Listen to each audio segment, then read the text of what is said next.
Good, happy Saturday morning, everyone. I'm Riley King, and welcome to your news and weather update right here on the Riley King Radio Network.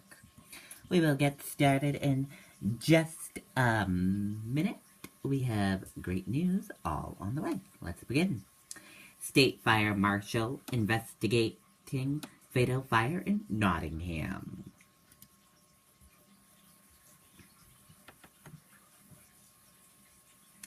The state fire marshal is investigating after one woman was killed in a 3-alarm house fire in Nottingham.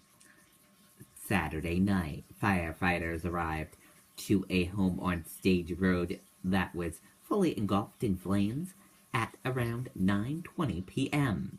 Officials said the first crew on the scene entered the home and were able to rescue one man. Heavy fire conditions prevented firefighters from entering the home to rescue a woman trapped inside. The man was later transported to the hospital. The cause of the fire is under investigation, but the state fire marshal said it appears that the flames may have started in a bedroom on the first floor. The victim's name has not been released. The state medical examiner will conduct an autopsy to determine the cause of death.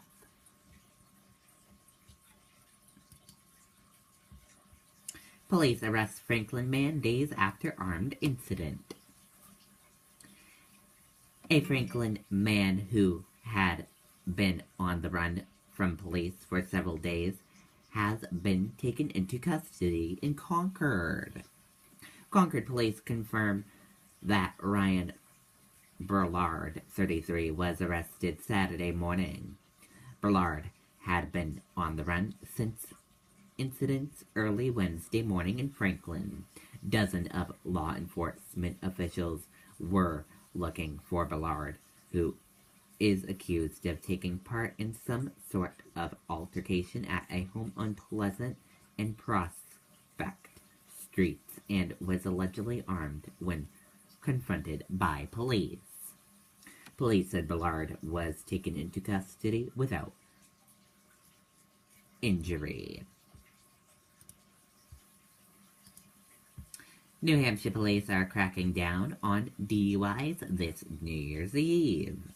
New Year's Eve is upon us, and police are cracking down on those driving under the influence. Law enforcement will be out in full force on Saturday night and plan to arrest and prosecute anyone they find driving under the influence, Seacoast Online reported. State and local officials say that the biggest issue is safety of the public. Portsmouth police will begin their extra patrols on Friday in preparation for the holiday on Saturday. The Portsmouth Police Department will have 6 additional officers working on New Year's Eve.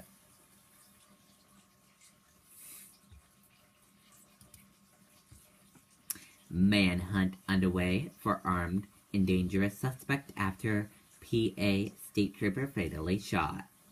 A manhunt is underway for an armed and dangerous suspect who fatally shot a Pennsylvania state trooper Friday night while investigating a domestic-related incident, police said. PSP is currently searching for Jason Robinson, 32, in relation to shooting a trooper.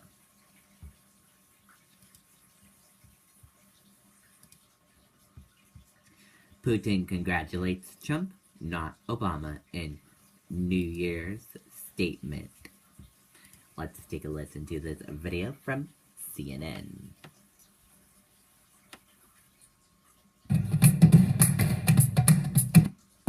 Tonight, President-elect Donald Trump is out with new praise for Vladimir Putin, applauding the Russian president for withholding retaliatory sanctions on the U.S. Trump tweeting, "Great move on delay by V. Putin. I always knew he was very smart." But as the president-elect determines his next move responding further to Russia and the new U.S. sanctions, his advisors are calling out the Obama administration for what they see as politics at play. We've been talking about this for a while. I think that, all we heard all through the election was Russia, Russia, Russia. Whenever it came to anything Donald Trump said or did, it seemed most days. And now, since the election, it's just this fever pitch of accusations and insinuations. Trump transition officials are speculating that the administration's sanctions against Russia are a distraction to undermine his win and tie his hands on Russia before he becomes president.